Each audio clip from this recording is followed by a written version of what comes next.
Voilà, bonjour, je vais faire une intro courte parce que j'en ai marre. Voilà. Et ah oui, juste un truc, mon ami de gauche m'a dit qu'il allait faire une émission pour sensibiliser les gens. Et ben c'est moi qui l'a fait. Oui, je sais, c'est court, mais j'en ai marre, j'ai dû recommencer la vidéo.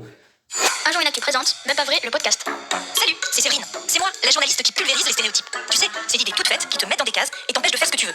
Quand je les entends, j'ai envie de les casser en mille morceaux. Et ça tombe bien. Aujourd'hui, j'ai deux super acolytes avec moi pour ça. Moi, c'est Manon. Et moi, c'est Charlie. Ils sont tous les deux en CM2 et ils m'ont invité dans leur classe pour qu'ensemble, avec leurs copains-copines, on écrabouille le stéréotype star de la cour de récré. Je dirais même le ballon d'or. Ah oui, le.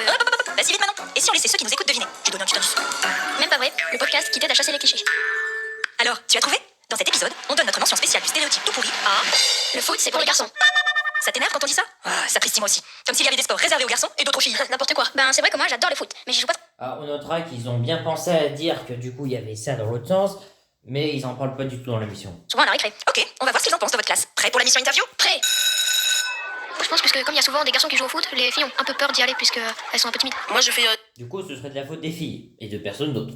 du foot le mercredi. Il y a plus de garçons effectivement que de filles. Aussi, bah, les filles se prennent aux jeux des garçons parce que souvent les garçons ils disent que les filles sont les plus nulles. Donc les filles commencent par y croire et du coup ils ne jouent pas au foot avec eux. Alors, si je comprends bien, si les filles font moins de foot que les garçons, c'est parce qu'elles n'osent pas ou parce que les garçons ne veulent pas jouer avec elles, c'est ça? Si on dit qu'elles étaient nulles, peut-être que c'est parce que c'est le cas. Et après tout, il y avait cette critique que le foot féminin serait apparemment nul. Bon, moi, tout ce que j'ai retenu du foot féminin, c'est qu'il y a la jauge japonaise qui a mis son pied dans la tête de la jauge française, mais il y avait le ballon entre, donc c'est la jauge française qui a pris le carton. Voilà. Ça a l'air nul, mais divertissant. Tout ce que j'aime. Et t'as des gens qui ont dit, ouais, mais il faut moins payer les joueurs faut plus payer les joueuses françaises. Mais moi, je dis, il faut moins payer les joueurs français. C'est une solution comme une autre. Ils ont peur de perdre. Ils pensent être les seuls à savoir jouer. Ah ouais, on va vérifier. En enquêtant. Bingo Charlie, tu as tout compris. Dans votre classe, je suis sûre que vous avez déjà repéré des pistes. On pourrait poser quelques questions aux garçons s'ils aiment le foot et aux filles s'ils ont un petit peu peur d'aller faire du foot et pour quelle raison. Qu'un groupe de filles arrive et demande aux garçons si elles peuvent jouer au foot et qu'elles regardent la réaction des garçons pour voir s'ils disent oui ou non. Allez voir dans les magasins s'il y a beaucoup de maillots de foot pour les filles. Oui, et il sera rose. C'est comme ça qu'on le reconnaît. On avait fait une émission là-dessus. Enfin, vous avez fait une émission là-dessus. Se renseigner du côté de la cour de récré, observer à la loupe les réactions des filles et des garçons, ça, c'est une très très bonne piste. Psst, toi aussi, tu peux nous aider à mener l'enquête. Ouvre l'œil dans ton club de sport, espionne la cour de récré et sors ta loupe au prochain match de foot à la télé. Plus on est d'enquêteurs, plus on rit. Oh là là, mais quelle frappe de Maxime! Beau retour défensif de Robin qui tacle et qui récupère le ballon. Et ça enchaîne avec Noam, Diane. Oh, le petit pont de Maxime qui laisse le joueur adverse cloué sur place. Fin de frappe d'Enzo, passe en profondeur de Théo pour Laouni. Le 1-2 entre Mamed et Laouni, récupéré par Clément qui tire. Second poteau Clément! Un but à la dernière minute de la récréation, magnifique! Pouf, quel match! Mais il y a comme un truc qui me chiffonne. Ouais, moi aussi. Et toi, tu n'as rien remarqué? J'ai cité seulement des garçons. Je n'ai pas vu Alors, attendez une seconde. une seule fille sur le terrain. Nous non plus. Avec Lola, on a profité pour faire des recherches. On a regardé sur... Alors, on sait pas si elle ment. On est obligé de faire confiance à l'interlocuteur, narrateur, pardon, narratrice, qui narrate, verbe du premier temps composé. Non, ça veut rien dire.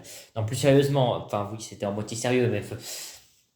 Alors, on sait pas, parce il y avait des prénoms mixtes. Elle l'a pas remarqué. Et on voit pas ce que tu vois, putain. Il y a des prénoms mixtes. Peut-être que les filles là-dedans étaient trop petites pour qu'on les voit. Peut-être. J'avoue que cette image m'amuse énormément.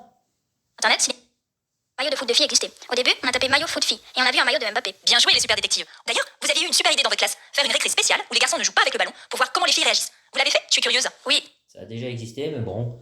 On a fini ces enquêtes secrètes. Viens, ils nous attendent pour les résultats. Moi, à la récréation avec mes copines, on avait vu une balle, on l'avait pris, mais on savait pas trop quoi faire avec. On trouvait ça bizarre qu'on ait les ballons parce que d'habitude c'est que les garçons. Moi, quand j'étais en club, il y avait pas beaucoup de filles. Il y avait plutôt des garçons, il y en avait 3-4, il y en avait pas plus. Moi, dans mon ancien club, il y avait aucune fille. J'ai demandé à ma mère si elle jouait avant avec les garçons, et elle avait dit non parce que les garçons leur disaient de ne pas jouer avec eux. Peut-être qu'il disait spécifiquement à la mère de ne pas jouer. Ah ouais, quand même. Vous avez bien fait de demander à vos parents comment ça se passait pour eux. Parce que justement, aujourd'hui, dans l'école, il y a 40% de filles qui aiment jouer au foot, d'après vos enquêtes. Une enfant a dit ça à une parente. C'est beaucoup? Bah ouais, carrément. Mais pourtant, vous avez remarqué qu'il n'y avait presque pas de filles qui jouaient dans la cour, et même en club de foot. Alors si vos parents disent que les filles ne pouvaient pas jouer non plus quand ils étaient plus jeunes, ça veut dire que c'est un stéréotype très bien installé. Depuis quand alors? On n'a qu'à demander à une personne qui connaît bien le sujet, pardi. Alexis l'expert! Téléphonons à Aïna Chalabayev. Elle est chercheuse et enseignante en psychologie du sport. Pile poil ce qui nous intéresse. Manon, Charlie, à vous de jouer. Bonjour. Bonjour. Ça vient d'où alors cette idée que le foot ça serait pour les garçons? Alors historiquement, il faut savoir que le sport, de manière générale, est une activité qui a été développée à destination exclusivement des hommes, puisqu'il y avait un double objectif. D'une part, de former de futurs soldats, en développant la force et l'esprit de combativité, et d'autre part, de former la future élite du pays, c'est-à-dire les personnes qui nous gouvernent ou les personnes nous placées. Et donc le football faisait partie de ces activités sportives qui sont développées fin du XIXe siècle et de la même manière à destination des hommes. Et les femmes, elles n'avaient vraiment pas le droit de faire du sport? il pouvait y avoir des pratiquantes féminines, mais c'était extrêmement rare. Et c'était d'autant plus rare que le discours médical décourageait très fortement la pratique sportive pour les femmes. Alors notamment parce qu'elles étaient considérées comme très faibles physiquement, donc on pensait que la pratique sportive pouvait leur nuire en fait, du fait de leur fragilité supposée. Et d'autre part parce qu'on pensait que ça pouvait nuire à l'activité ou fonctions liées à la reproduction, et notamment à l'utérus. C'est vrai, j'ai pas tout compris là. En gros, ça veut dire que les médecins de l'époque pensaient que si les femmes faisaient du sport, elles risquaient de se faire mal, ou pire, de ne plus pouvoir faire d'enfants. Heureusement, ça a changé depuis, non? La pratique sportive féminine s'est ouverte progressivement, mais cette évolution a été quand même relativement lente. Vous avez des pays comme les pays scandinaves, ou des pays en Amérique comme les États-Unis ou le Canada, où le foot n'est pas du tout considéré comme un sport d'homme. C'est super intéressant. Merci. Alors, on notera qu'il parle des pays, parce qu'au début, elle généralisait. Mais peut-être que la généralisation est vraie. Ah, peut-être. Parce que les gens généralisent toujours en mode le monde. Alors que les pays ont des cultures très différentes, mais après, elles parlent de différents pays. J'hésite à dire si c'est bien fait ou si c'est mal foutu. Aussi, ah oui, Polémique m'a bien dit qu'elle faisait partie des exceptions. Oui, alors ça peut sembler être un argument dans les deux sens, enfin, ça peut faire étrange. Sur la testostérone, oui, parce qu'elle avait pété les plombs quand lui. T'as des machins qui disent ouais, la testostérone c'est une hormone de mec. T'as envie de briser les os. Non, parce que le truc officiel, le rapport officiel, il y a une différence de testostérone. C'est pas pareil. Déjà, une bestiole sans testostérone, c'est juste qu'elle crève, hein, au sens scientifique du terme. Hein. On en parlera de ça. Mais oui, donc c'est pas complètement faux, pas complètement vrai. Mais oui, le truc de pas. Oui, alors le sport c'est dangereux pour la santé, n'en abusez pas. C'est possible, il y a des gens qui sont addicts au sport. Tu peux te faire des blessures, c'est pour ça que. Enfin, t'as des sports dangereux et d'autres non. Enfin, t'en as qui ont des légers risques, quoi. Je veux dire, si tu fais une partie d'échecs, c'est pas aussi dangereux que l'équitation. Voilà. Aussi, t'as des sports qui changent de sexe dans la manière dont c'est vu. Ça fait très étrange. J'ai pris l'exemple de l'équitation, là. Avant, c'était vu comme un truc de mec, et maintenant, c'est vu comme un truc de meuf. Ça fait très étrange. Je dis pas ça de manière rhétorique, en fait, c'est un peu bizarre, mais bon, on s'en fout. Enfin, si, justement, c'est un argument, vous voyez ce que je veux dire.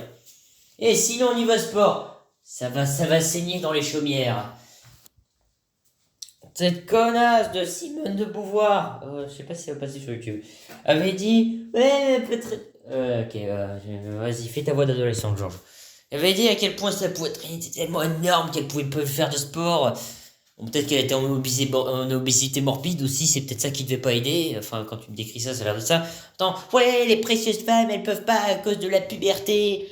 Mais les. Oh putain, j'ai l'impression d'être Cro-Blanc là, pas le célèbre livre de Jack London, le youtubeur. Dans le ton de voix que je prends. Mais les garçons, ils subissent pas la puberté. Ah bah si, tout le monde l'a subi et ça peut rendre assez vénère. Qu'est-ce que t'avais? Oui, parce que les machins fétichistes, entre guillemets, que je regarde, t'as des meufs qui font du sport là-dedans, voilà, ils en ont rien à foutre. T'en as aussi dans les dessins animés pour vous que je regarde, je veux dire. Alors attendez, faut que j'arrive à citer. Oui, alors c'est vu, les gens se disent, mon Dieu, ça fait chez soi le sport, c'est fétichiste en général. Enfin, t'as beaucoup de fantasmes là-dessus, parce que le sport, c'est la beauté, la perfection, les dieux grecs. C'est God of War et pas God Michel of War, c'était nul celle-là. Non, plus sérieusement. Vous voyez ce que je veux dire, la perfection, c'est Fairy Tail. Pas que je veux dire que Fairy Tail c'est parfait, plus dans le sens que les personnages de Fairy Tail sont l'incarnation de la perfection physique. Ouais, je sais, on dirait une analyse métaphysique, t'as vu? Et il faut que j'arrête de citer des mangas, mais il faut que je trouve autre chose. Vous voyez, c'est encore plus parfait que les machins tout nus dans Sam Sam. Qui semble très bizarre à dire. On pourrait parler... oui, bah d'ailleurs, on va parler de ce qui est fort physiquement ou pas. Qu'est-ce que t'as? Oui, parce que je regarde de tout, en fait. Dans les As de la jungle, ils sont parfaits physiquement, mais c'est des animaux, donc on peut pas trop juger. J'ai pas d'exemple en tête. Peut-être Anathan et les enfants de croix. Bah, vous voyez les machins maigres? Vous voyez le Dr Trager dans Outlast? Et on se dit, il est maigre et tout tremblant, moitié crevé. Non, c'est le machin le plus fort de la pièce. C'est pour ça que le Joker et l'épouvantail surprennent autant de temps de personnes dans les comics de DC Comics. En fait, souvent quelqu'un de très maigre, j'ai envie de les caser ça, il peut être très fort physiquement. Et il y a un peu ce fantasme sur le sport, en mode « Oh, le sport c'est beau ». Genre limite, il y a les paillettes à côté, ça donne un véritable Barbie. Et pas close Barbie. Cette blague était nulle, mais je voulais sortir des arguments, mais je les ai pas en tête.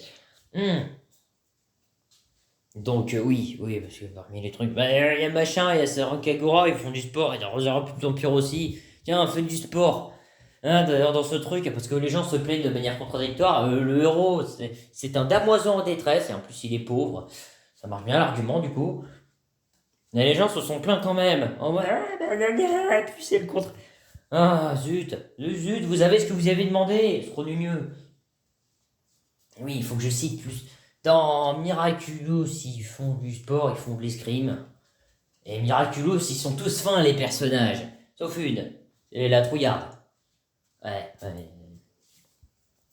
Je tente de citer. Ouais, faut que je diversifie. Pourquoi je cite toujours que des mangas? Bon, déjà parce que c'est moins woke et moins JW. Mais c'est pas grave, je possède une culture variée. C'est juste que j'ai tendance à l'oublier en fait. Ouais, donc j'ai dit ça sur le sport. Bon, on va pas s'éterniser, hein, surtout que ça n'en vaut pas vraiment le coup. Hein. Super intéressant, tu as raison Manon. Moi, je retiens surtout que le foot, c'est pas naturellement fait pour les garçons ou pour les filles, même si on croyait le contraire il y a 200 ans. Ça a évolué. Alors, ils sont pas forcément complètement cons il y a 200 ans. Hein. Voilà, ils pensaient pas forcément ça. Voilà, on t'a juste cité une date au pif en plus. Et c'est vrai que c'est moins chiant de citer des dates au pif. Du temps. Et puis, en France, il y a de plus en plus de filles qui jouent, et ça, c'est une bonne nouvelle. Ouais. Ah, la France, le pays le plus important du monde. Avec Lola, on a calculé. En 2021. J'ai une surprise pour toi. Voyez, là, J'ai une surprise pour toi. Vraiment? vous voyez. Ce que vous voyez là, c'est une putain de pub. Parce que j'ai dû redémarrer la vidéo. Possibilité d'annulation gratuite. Je suis en train de me taper cette pub de merde là. Booking.com. Eh bah vous allez souffrir avec moi mes cocos. Ah bon, j'avoue j'aime bien celle-là. Allez, casse-toi putain. Putain de pub de merde alors que j'ai déjà vu ta vidéo à la con. Ouais, avec Lola, Tiens, reprenons. Désolé pour cette pub.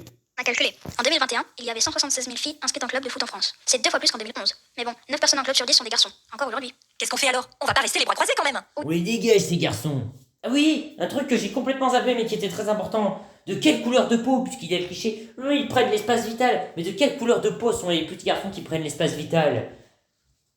Putain, même un mot en haine n'aurait pas osé... l'autre mot en haine, enfin, de la haine, lol. Le haine. N'aurait pas osé... Je parle bien évidemment des nazis. Des Asis. Hein, pas de l'autre mot haine, pas le you. Pas le you. Voilà, c'est... Mais oui, j'aurais failli zapper. De quelle couleur de peau sont ces gens? De quelle origine ethnique? De quelle... C'est quoi le mot, putain? De quelle religion sont-ils, ces gens? Hein, c'est une question très importante. C'est là où on voit l'intersectionnalité entre extrême droite, racisme et féminisme. Enfin, surtout entre racisme et féminisme. Les deux, ça va super bien ensemble. Moi, j'adore le foot et j'aimerais bien que toutes les filles qui ont envie de jouer puissent le faire. Et puis, certains garçons veulent peut-être jouer à d'autres jeux aussi. Y a pas que le foot dans la vie. Alors, vous proposez quoi pour que tout le monde puisse jouer à ce qui lui plaît? Ben, on pourrait aller dans les classes et dire aux filles qu'elles ont le droit de jouer au foot et que c'est pas que pour les garçons. Plus les filles vont jouer, et ben vont progresser, elles vont devenir plus fortes pour jouer au foot. Donc, il faut les laisser jouer. Ça serait bien que les filles puissent avoir une journée avec des ballons. Oui, mais est-ce que ça marche? Après, les équipes nationales, à ce qui paraît, c'est pas du tout le cas. Des affiches pour dire que les filles ont le droit de jouer au foot et c'est pas que pour les garçons. Donc, vous avez plein de solutions. En plus, elles sont faciles à organiser à l'école. Alors, ça peut inspirer beaucoup de monde. Toi qui nous écoutes, si ça te plaît, n'hésite pas à proposer ces idées à la récré. Y a pas de raison que le foot soit réservé aux garçons. Bah oui, Charlie, le foot, c'est juste un sport. Tout le monde a le droit d'en faire. Et le sport, c'est même recommandé pour la santé. Pour celle des garçons, comme celle des filles. Alors résiste. Ne te laisse pas enfermer dans une case pour un sport. Suis tes goûts, tes envies. Et mets les stéréotypes au tapis. Tu viens d'écouter Même pas vrai, le podcast qui chasse les clichés. Merci à Manon, Charlie et à... Ah, un dernier truc, au passage. Qu'est-ce que je voulais dire? Oui, ils ont parlé du foot, pas du sport en général. C'est ça l'erreur de cette vidéo. Voilà. Les élèves de la classe de CM2 de Madame Cos à Plaisance du Touche. Vous êtes super chouettes. Si ce podcast t'a plu, mets une plein d'étoiles sur ta plateforme préférée. Parle-en autour de toi. Si tu veux en écouter d'autres, c'est facile. Tu cliques sur le site unjournactu.com et tu retrouves tous nos épisodes. Et si toi aussi, tu veux jouer les détectives en classe ou à la maison, télécharge notre kit d'enquête. Un jour une actu vous a présenté Même pas vrai. Un podcast produit par Cube avec Milia Legaza pour Milan Presse. Écrit par Marie Hitzberger. Et mis en voix par Séverine Clochard. Suivi pédagogique Marie Fébillon. Direction éditoriale Aurélia Guerrero. Pour retrouver chaque semaine l'actu à hauteur d'enfant, abonne-toi à Un jour une actu sur milan-jeunesse.com. Et voilà, c'est terminé. Bah voilà, sur ce, je vous fais mes au revoir. Et je trouve pas de meilleure conclusion, bah tant pis. J'espère avoir ma monétisation. Voilà, sur ce...